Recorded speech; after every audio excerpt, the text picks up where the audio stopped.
Hello students, I am Dr. Manjari Srivastava, Assistant Professor B.Ed, MMB PG College, Kidwai नगर, कानपुर। आज का topic है हमारा परामर्श प्रकृति आवश्यकता, काउंसलिंग, नेचर एंड नीड्स। परामर्श प्रकृति, nature of counselling. Nature of counselling होता क्या है? तो इसके लिए ये समझना ज़रूरी है कि निर्देशन में परामर्श का महत्वपूर्ण स्थान है। परामर्श का उद्देश्य व्यक्ति की समस्याओं के समाधान में उसकी सहायता करना है। यह कार्य शिक्षक, अभिभावक, चिकित्सक, मित्र आदि सभी करते हैं, लेकिन उनके प्रशिक्षण, उद्देश्य एवं विधियों में भिन्नता के कारण उनमें से कुछ सूचनाएं देते हैं तो कुछ केवल सुझाव या सलाह देते हैं। लेकिन जब कोई व्यक्तियों की आत्मनिरीक्षण में सहायता करते हुए उनको अपनी समस्या का स्वयं समाधान के योग्य बनाने में सहायता करते हैं तो यह कार्य परामर्श कहलाता है।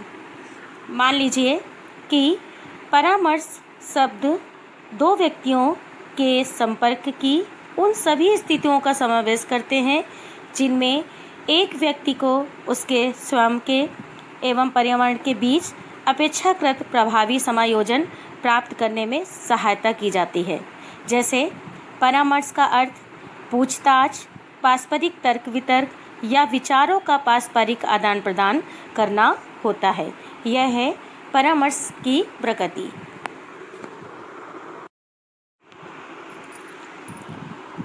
परामर्श के तत्व, एलिमेंट्स ऑफ काउंसलिंग। तो इसमें परामर्श के तत्व के बारे में अनेक विद्वानों ने चर्चा की है। इसमें विलियम कोटल ने कहा है कि परामर्श में 3 के स्थान पर 5 तत्व बताए हैं। ये 5 तत्व निम्नलिखित हैं। फर्स्ट पॉइंट, 2 व्यक्तियों में पारस्परिक संबंध आवश्यक है। मतलब परामर्श के लिए 2 व्यक्तियों का होना बहुत ज़रूरी है और उनका तालमेल बहुत अच्छा होना चाहिए या पारस्परिक संबंध उनके अच्छे होने चाहिए। नेक्स्ट पॉइंट है, परामर्शदाता तथा परामर्श प्रार्थी के मध्य विचार विमर्श के अनेक साधन हो सकते हैं। मतलब परामर्शदाता एक जो लेता है और जो देता है उसके मध्य तर्क वितर्क भी करने के लिए एक अच्छे साधनों का प्रयोग किया जा सकता है। नेक्स्ट पॉइंट, प्रत्येक परामर्शदाता अपना काम पूर्ण ज्ञान से करता है। मतलब जो भी परामर्शदाता होता है वो अपने काम को बहुत अच्छे ढंग से करता है। नेक्स्ट पॉइंट, परामर्श प्रार्थी की भावनाओं के अनुसार परामर्श का स्वरूप परिवर्तित होता है। मतलब जैसे जो परामर्शदाता होता है और जो परामर्श प्रार्थी होती है उसके अनुसार उसकी भावना, उसके इमोशनल के हिसाब से उसका स्वरूप परिवर्तित होता रहता है, एक जैसा नहीं रहता है। नेक्स्ट पॉइंट, प्रत्येक परामर्श साक्षात्कार निर्मित होता है। तो इसमें हर जो परामर्श होता है एक तरह पढ़ा लिखा होता है, वो समझदार होता है, ज्ञानी होता है। तो ये आपके 5 तत्व हैं विलियम कोटल के अनुसार। नेक्स्ट है फ्राइडियन के अनुसार परामर्शदाता और उपबोध के मध्य एक संबंध ज़रूरी है। मतलब क्या होता है कि परामर्शदाता और ये जो परामर्श लेता है उसके मध्य एक संबंध होना बहुत ज़रूरी होता है। नेक्स्ट पॉइंट, परामर्श एक प्रक्रिया में है जो उत्पाद नहीं है। मतलब एक ये प्रक्रिया है, उत्पाद नहीं है। नेक्स्ट पॉइंट, परामर्श प्रक्रिया का केंद्र बिंदु छात्र की आवश्यकता तथा समस्या होती है। मतलब प्रक्रिया जो जैसे परामर्श का कोई भी कार्य जो होता है वो छात्र की आवश्यकता, उसकी आवश्यकता जो होगी या उसकी समस्याओं का समाधान के लिए ही परामर्श मतलब ज़रूरी होती है। फिर नेक्स्ट पॉइंट है कि परामर्श व्यक्ति को स्वयं अपनी समस्या का हल करने के योग बनाता है। तो परामर्श व्यक्ति जो भी होता है वो स्वयं समस्या का हल अपना निकाल लेता है। और फिर है परामर्श विकास चयन में व्यक्ति की सहायता करता है। परामर्श अगर मान लीजिए कोई काउंसलिंग करवाना चाहता है अपनी, तो उसकी व्यक्ति की एक तरह सहायता ही मिलती है मानव को। नेक्स्ट पॉइंट, परामर्श व्यक्तिगत होता है, परामर्श देने का कार्य समूह में संभव नहीं है। मतलब एक तरह वैसे तो ग्रुप काउंसलिंग भी होती है, लेकिन जो अच्छी सबसे होती है वो व्यक्तिगत होती है। तो इसलिए कहा गया है कि परामर्श व्यक्ति होता है, परामर्श देने का कार्य समूह में संभव नहीं होता है। तो ये आपके परामर्श के तत्व हैं। परामर्श का स्वरूप, नेचर ऑफ काउंसलिंग। परामर्श के स्वरूप निम्नलिखित है। फर्स्ट हेडिंग इसमें है कि परामर्शदाता और उपबोध के मध्य संबंध होता है। तो इसके अंतर्गत जो आता है कि परामर्श व्यक्ति विभिन्नता के सिद्धांत पर आधारित है, क्योंकि प्रत्येक व्यक्ति को स्वनिर्देशित बनने का प्रयास करता है।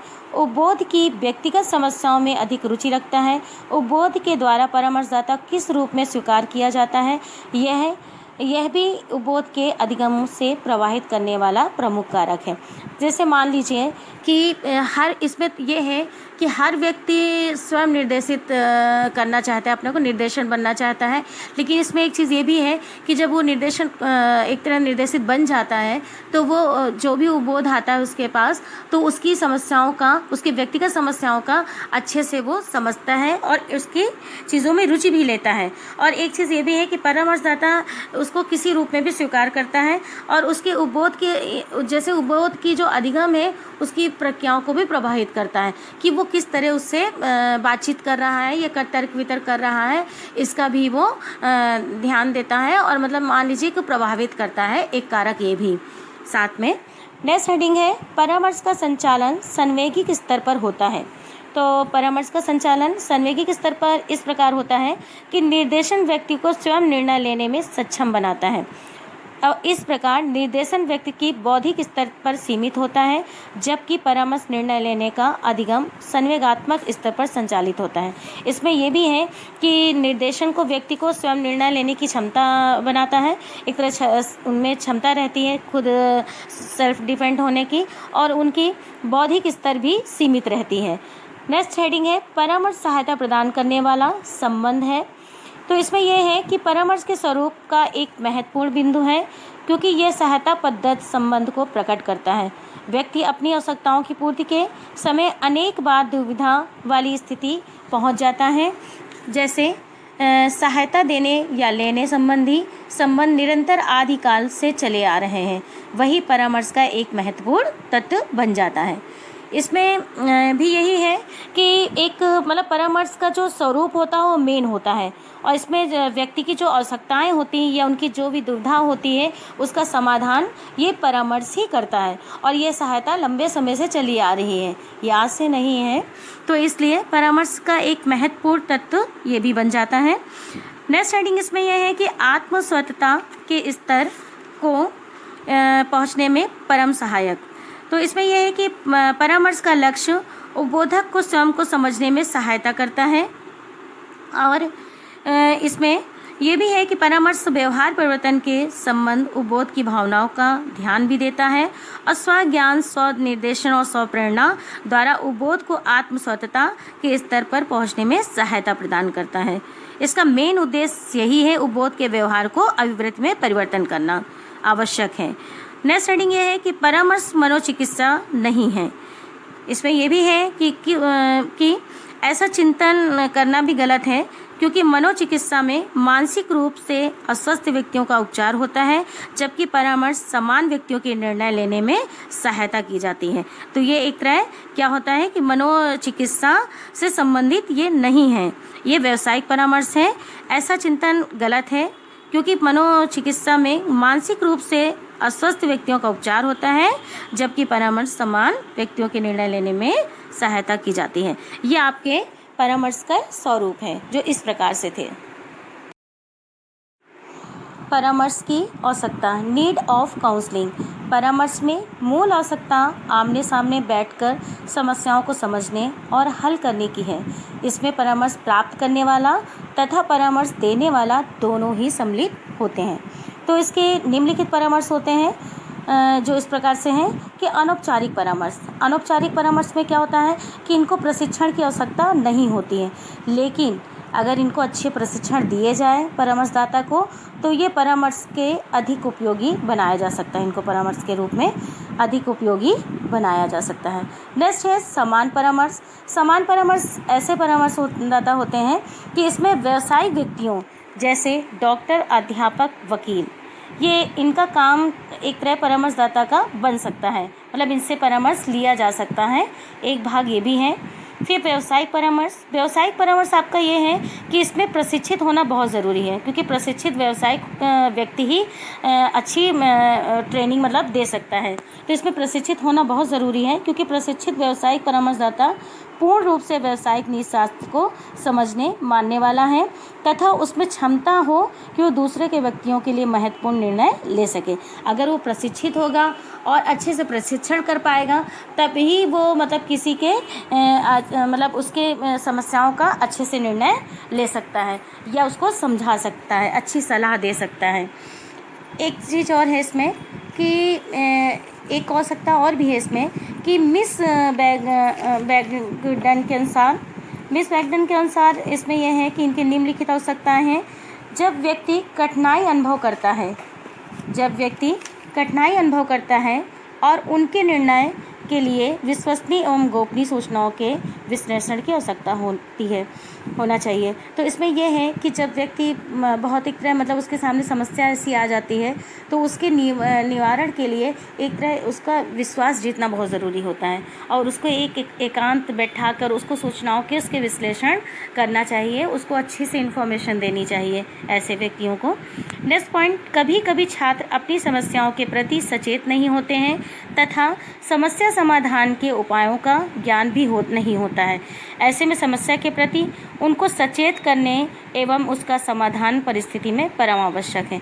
मतलब कभी कभी होता है कि छात्र जो होते हैं उनके सामने इतनी समस्याएं आ जाती हैं सामने कि उसका समाधान वो नहीं कर पाते हैं, तो इसके लिए अच्छे परामर्श की ज़रूरत होती है कि उनकी समस्याओं का समाधान कर पाए। इसलिए नेक्स्ट पॉइंट इसमें यह भी है कि परामर्शदाता के पास समस्या समाधान की सुविधाएं हों और परामर्श के इच्छुक व्यक्तियों को उनकी आवश्यकता हो। मतलब जो भी परामर्शदाता है उनके पास अच्छी सामग्रियों की व्यवस्था भी हो और उनके मतलब अच्छे समाधान भी वो कर पाए, तभी तो परामर्श इच्छुक व्यक्तियों को उनकी आवश्यकताओं की पूर्ति कर पाएगा वो। नेक्स्ट पॉइंट, यदि छात्र किसी समस्या को पीड़ित है किंतु वह अपनी समस्या को समझने तथा दूसरों को समझाने से असमर्थ है तो ऐसी परिस्थिति में परामर्श की आवश्यकता होती। कभी कभी होता है कि कुछ बच्चा बहुत ही समस्या उसके सामने आ जाती हैं या वो अपनी बात नहीं कह पाता किसी से, तो ऐसे बच्चों के लिए भी उनकी समस्याओं को दूर करने के लिए एक अच्छे परामर्श की आवश्यकता होती है। नेक्स्ट, कुसमायोजन की स्थिति में भी परामर्श की आवश्यकता होती है। तो ये आपके थे परामर्श की आवश्यकता जो इस प्रकार से थे। Thank you.